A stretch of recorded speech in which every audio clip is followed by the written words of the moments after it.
Hey guys, Philosopher here, and I have a really special video for you today.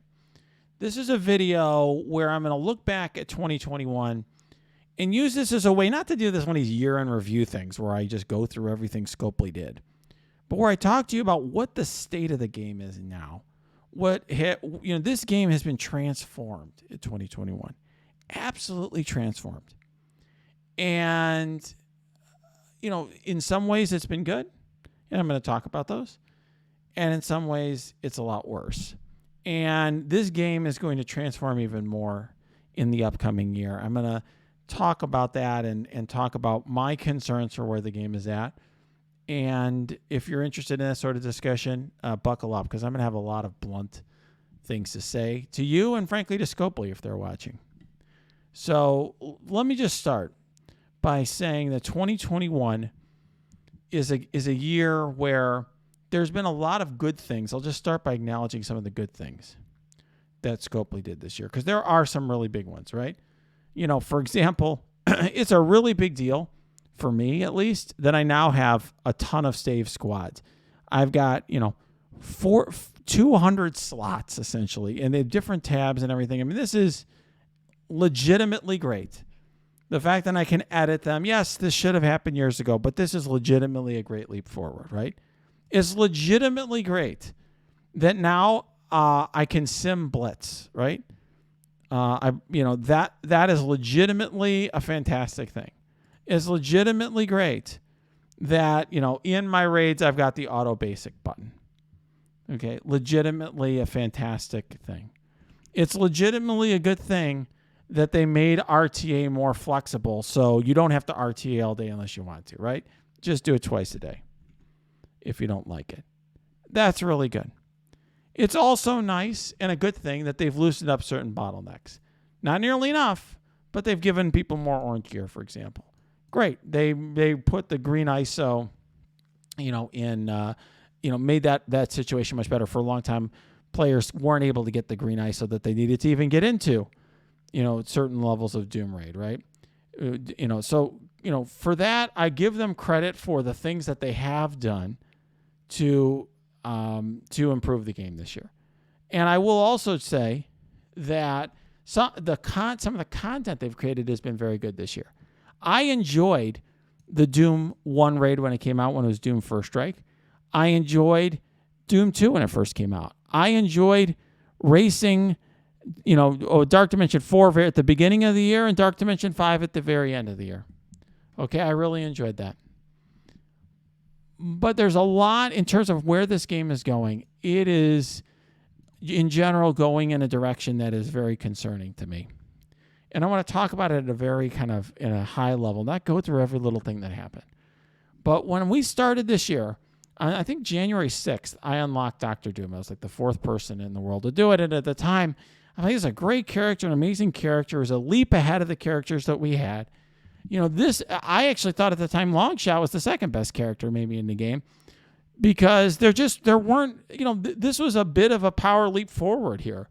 And Doom was really interesting. And you kind of saw, okay, we had this Black Order meta that had been around a long time. Maybe it would get shaken up, but just slightly. Like, Doom was a little better.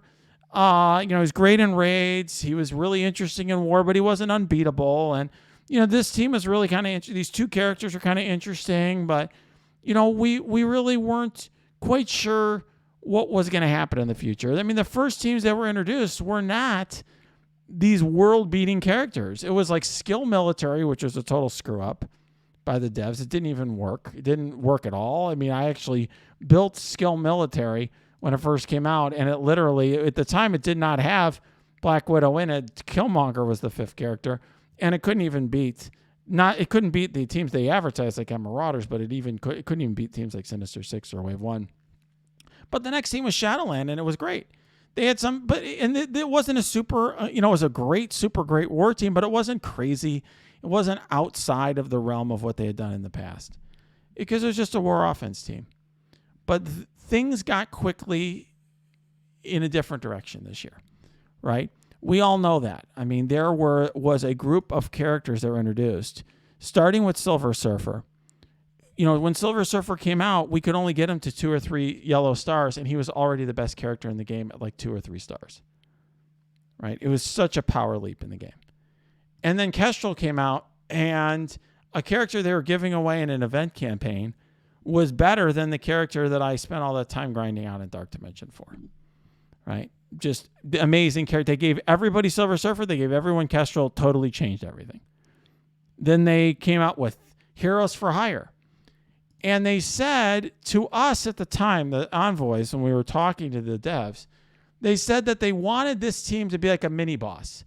This was before Shang-Chi. They wanted this team to be so hard to defeat that it would be like a mini boss, that no one could take it down in one shot. They wanted it to totally transform the war experience. And then they came up with, Infinity Watch, which was itself was just so much better than everything else. Right? So much better than any other team. You basically couldn't beat Infinity Watch without using some of the characters in Infinity Watch. Until they came up with some raid teams that you create combinations to beat them. Secret Avengers, New Warriors. All of these characters are on a power level far above everything that we have seen before in this game. And it's something I called the Great Reset. And the reason, the analogy I used was back when I used to play World of Warcraft, when the first expansion came out, Burning Crusade, and I literally was killing, boars and sheep and goats or whatever, and getting like a green piece of gear that was better than all of the legendary gear that I spent all this time raiding for in Naxxramas. So many hours raiding for. And I'm like, wow, everything's kind of rebooting and starting over. That's kind of how I felt. Where these new characters you were getting, Gamora, who you get out of the Blitz store, was better than all these legendaries. And it had profound consequences in this game. Profound consequences in the game. It helped newer players, some of them that were starting and were using this as their starting team. But players that had spent tons of time building up their 700k power armor, or their 700 or 800k X-Force or whatever, were suddenly feeling like their investment was totally devalued. Players who had been playing this game for 1,000+ days were leaving the game. Much more of a transformation in this community, and so many people exiting this community this year because of this upheaval. Because let's face it, part of what keeps people playing in the game is the feeling that their investment, that they've putting this time in for this investment, and that they're growing an investment in these characters that pays off in the game. And when that investment gets devalued, it's like inflation, where you have your life savings, and it's, I've saved up, $100,000, $50,000, whatever you have, and it suddenly doesn't buy what it used to. That is what happened a lot in this game. Now, I will say we recently heard, Valley Flying did an interview, which I linked below, with the new creative director of Marvel Strike Force. And he suggested in that interview that some of this was not what they intended. He didn't come out and say it, but he said, when you balance characters like, Infinity Watch or, Silver Surfer, Kestrel, you can't, it's hard to get them just right. You don't really know, and this and that. And I got to tell you, I find that to be totally disingenuous, which is a fancy lawyer word for complete BS. There's no way that they did not know before Silver Surfer was released that this was going to totally upheave the entire meta, when they just gave them away to every player for free and made it, had immediate offers where you could get more stars. They knew that for sure. And I saw the documents that they were sending some of their partners at the time that were leaked to me, where they were touting that this was a character that they had done focus group testing and was or polling, whatever, and this was a highly valued character and was going to generate interest in the game. They made a deliberate design decision that they wanted to change the power levels in this game. And they did lasting, I would say, damage, but at the very least, they upheaved this game, and it has long-term consequences. And they similarly, the same guy, the new creative director for MSF, hinted when Valley was pressing him about, because he doesn't like Heroes for Hire, that this team was, we didn't quite know, how high to tune the team. We weren't sure it was going to be this powerful. That, like I said, totally disingenuous based on what the based on what the developers were telling us at the time, they wanted this to be like a raid boss to defeat, a mini boss or something. They wanted it to feel so difficult to defeat, you needed multiple teams to take it down. That's what they wanted. That's what they got. But it wasn't good for the game. It wasn't good for the game. And I got to tell you, what I see in this game is something that even broader that Scopely's trying to do. And it's all about making money. And what they're trying to do, it's sort of a broader change that I've seen in this game, is they are making the path harder and harder for new players and free-to-play players. And what it used to be in this game, I came out with a series, a video to help new players in this game that I called the Path to Power. And the idea was that what you could do is invest in like one team, just focus hard on one good team, and then take that team, put your first orange gear onto that team of 5, and then go right to Dark Dimension 2, get tons of free orange gear here, right? Thousands of pieces of orange gear. Then go and take all that, gear up a team to take Dark Dimension 3, gear up a team to take Dark Dimension 4, and just blitz through that stuff and get tons of stuff and get through the game, get a jump start in the game quickly, which was great. It was a great way for players to get into the action quickly, get a lot of free stuff quickly in the game. They did not like, but Scopely did not like the fact that we had just one team for raiding, one team for arena. And sometimes those teams use the same characters. For a long time, I was using some of the same characters in my arena team and my raid team, right? Many of us were. They didn't like that we only had to build a small group of characters. So they made it this year where, if you're looking at 2021, they made it this year where you now have to have a bio raid team, a mystic raid team, a mutant raid team, and so on, right? We have all these different teams built up. Now, when I go to my raid tab, which I like having the tab, but when I go to the tab, I've got all these different characters built up, right? And they also made it so that they want to gate. Not only are they forcing me to go wide, and by the way, they're also forcing you. DD2, you just needed 5 characters to get through. Now you need 20 characters to get through DD5. But then on top of all that, they gated your progress through these raids, through your participation in alliance. It was never the case before. Somebody could basically be in a casual alliance and, done the Path to Power thing and just blitz through DD2, DD3, DD4. Now, though, to get any further, that player is going to have to get blue ISO because they're going to have to get teal gear in order to progress.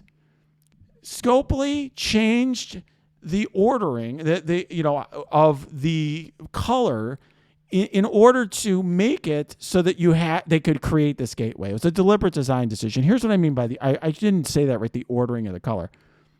What they did is it used to be that if you look through, for example, for purple gear tier 9, 10, 11, and 12, 4 gear tiers are here. I'll sort by gear tier here so you can see. There are 4 purple gear tiers. Okay? There's gear tier 9, 10, 11, and then there's gear tier 12. 4 purple. There's only 3 orange gear tiers, 13, 14, 15. The reason they jumped to teal quickly is so they could gate access to Dark Dimension 5 behind building all of these raid teams and doing alliance activities. Because they find that people being involved in an alliance makes them less likely to leave the game, and they want you to build super wide because they want you to have more of an investment. Now, I know some of you are going to say in the comments, well, I like having a wide roster. I like, having 10 different teams, 20 different teams. I like it too, but I will just tell you, I have tons of resources for all sorts of reasons. One that I'm wailing on in the game, and the other that I'm very, I'm careful about how I'm spending it. So I got a combination of the two. But I will just say that, for people who have limited resources, people who are free to play, people who are new, trying to force them to build all these extra teams is putting a burden on them. It's making it harder for them to keep up. It is trying to incentivize them to spend money in this game. That's what this is all about. And these new game modes that are coming out, I will tell you, concern me a great deal. Because Avengers Tower in concept sounds interesting.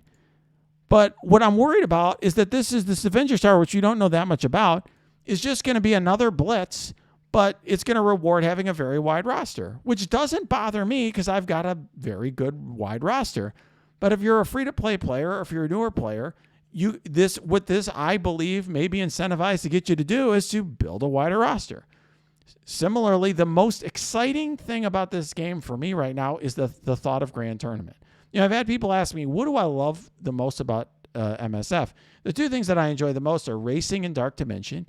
And I enjoy being, doing the sort of theory crafting stuff for an alliance where we're trying to figure out, do we put our, new warriors on defense or on offense? And which counter do we use for this team and that team? Like, that sort of stuff's fun. Grand Tournament should do that. Okay, Grand Tournament's basically going to be like a single-player alliance war where I put my teams on defense and you try to attack them using your teams. But it's going to reward having a wide roster. And so what I see this game turning into is a game that requires much, much more investment to get going. They devalued all our old investment, and they are making the game more expensive. I mean, the DD5 race was totally screwed up, in my opinion. Unlike DD4, it was much more about just all these hidden offers and how many of those offers you bought. And there's no wonder that a lot of the sort of big whales are leaving the game and have left the game in 2021. And so what I will just say to Scopely, if you are watching this video, and I know you watch some of my videos, I will just say to you, the direction you're taking this game is not healthy for the game. And in my opinion, trying to force the players to just invest so much more resources into this game to get something out of it is not the direction this game should go. In addition to that, making this game super time consuming is also not the direction where this game needs to go. I mean, my biggest concern about Avengers Tower and Pocket Dimensions and Grand Tournament is these are going to be more game modes that I'm going to have to do on top of all the game modes that they already have. So please, Scopely, if you're going to add all these additional game modes, start making some of these old game modes that we have simmable. I really shouldn't have to worry about beta raid anymore. No one cares about beta raid. The rewards for this stuff are totally out of date. Okay? And you know what? I love Alliance War, but you got to make the rewards worth it if you're expecting us to put that much time into Alliance War, which for many of us is the most fun part of the game. So I will just say, Blitz really should be something we only have to do rarely. We shouldn't need to do all these Blitz events constantly to get the rewards that I think a lot of players feel like they should be getting just for playing the game. All right. I got to tell you guys, this is a difficult video for me to make, but I felt like I needed to make it because when I look back at 2021, I see the game in a different spot than when it started. When I started the year, the legendary characters in this game, felt much more central to the action and relevant. Phoenix and Black Bolt and Doc Ock and, Shuri, these characters felt like they meant something to this game. The reason all this stuff's been devalued, the way in which, the game has been much, much more about constantly trying to chase and build more and more teams and new teams, constantly building every team. I just think it is not going in a direction that helps the players. All right, guys, if you like this video, if probably didn't like it, you didn't like what I had to say, but if you like it or hate it, tell me below. Put it in the comments. I'd be interested in your take. And if you want to discuss it further, go to my Discord. That's linked below. You can also go to my Twitch stream, which is linked below. And hey, if you want to support what we are doing here, use Amazon, the link below to buy Amazon coins. That supports our channel as well.